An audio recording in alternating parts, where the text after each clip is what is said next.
السلام عليكم ورحمة الله وبركاته، متابعين تربية التوم عن حواوشي على اليوتيوب. أهلا وسهلا بكم.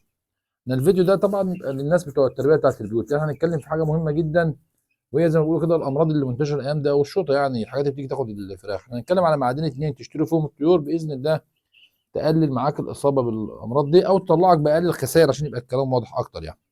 يعني معادن تشتري فيهم الطيور، وهتعرفوا دلوقتي ليه المعادن دول هم أنسب معادن نشتري فيهم الطيور والكلام ده كله. اولا لو انت هتربي تربيه الصيف فالافضل انك تشتري فراخك من شهر 3. طب ليه بقى من شهر 3؟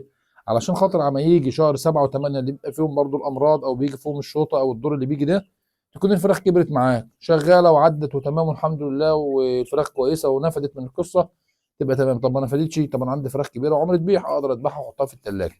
بالنسبه للناس اللي تقول لك ان انا عاوز اكل على السكينه، يعني ايه ما تذبحش تحط في الثلاجه، دول افضل هم ما يربوش يشتروا جاهز، لان الشوطه الايام دي او الامراض منتشره جدا.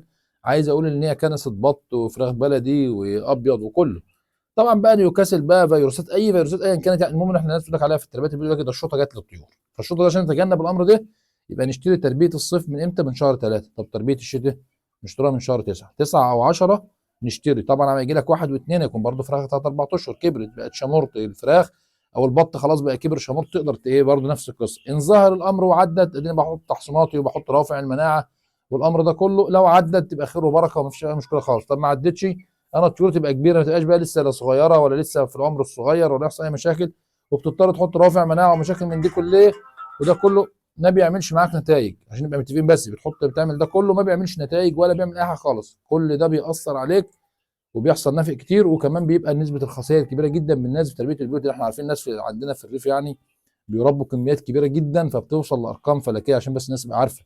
الناس ما بتحسش بالحاجه عشان بتبقى ايه تحويشه العمر زي ما بيقولوا، او تحويشه السنه والرمضان وكل سنه وانتم طيبين، فبيحصل مشاكل كبيره. عشان نبقى متفقين ونعمل، هنشتغل في المعادن دول. قلنا تربيه الشتاء بنجيبها من شهر 9 او 10، وتربيه الصيف بنجيبها من 3 او 4، وباذن الله نطلع باقل الخسائر في الامرين. غير كده مفيش. بالنسبه للتحصينات والكلام ده كله والعلاجات وما اعرفش ايه، انا مش عاوز اقول ان الكلام مفيش، مش في شنك يعني، بس التحصينات بقى لو انت حصنت اللي جنبك ما بيحصنش، لو انت بتربي كويس وبتنظف غير جنبك ممكن يكون ما بينظفش، ده بيجيب فراخ من بره، ده بيجيب طيور من بره. وبقى من اكبر الحاجات المشاكل اللي بتحصل، ده نتله فراخ يطلع يرميها بره في الجرفه، ولا يطلع يرميها على الترعه، ولا يطلع يرميها في اي حته، وتلاقي الهواء يجيب الامراض على الناس كلها. يعني منطقيا انك تقول لي اصل انا هحصن ومحصن، صعبه جدا جدا جدا في تربيه الطيور. ده المزارع اللي عامله كل احتياطاتها او كل الباي سكيورتي او الامان الحيوي عاملاه كله بتلبس في الحيط، فما بالك بقى تربيه البيوت اللي ما فيش فيها بنص جنيه امان حيوي. وكل سنه وانتم طيبين. السلام عليكم ورحمه الله وبركاته.